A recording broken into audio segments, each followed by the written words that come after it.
खामगावपासून जवळच असलेल्या घाटपुरी येथे भारतरत्न डॉक्टर बाबासाहेब आंबेडकर जयंतीनिमित्त शुभेच्छा फलक लावण्यात आले। या फलकावर अज्ञातांनी शेण फेकण्याचा धक्कादायक प्रकार शुक्रवारी सकाळी उजेडात आला। या घटनेची माहिती वाऱ्यासारखी पसरली। संतप्त जमावाने एकत्र येऊन दोषींवर तात्काळ कारवाई आणि अटकेची मागणी केली।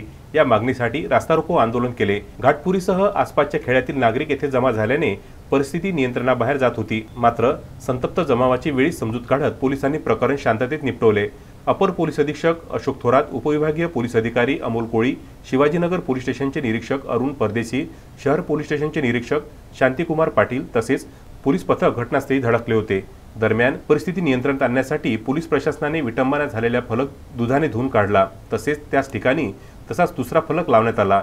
या घटनेमुळे ग्रामपंचायत कार्यालयाजवळील सीसीटीव्ही कॅमेरे बंद असल्याचे उघडकीस आले।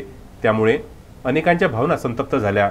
संबंधितांवर कारवाई करण्यासाठी जमाव आक्रमक झाला। त्यानंतर पोलिसांनी श्वान पथकाला पाचारण केले।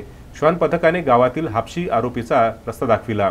परिस्थितीजन्य पुराव्याच्या आधारे पोलिसांनी दोघांना संशयित म्हणून ताब्यात घेतले। मोहम्मद फारूक, विदर्भ न्यूज, खामगाव।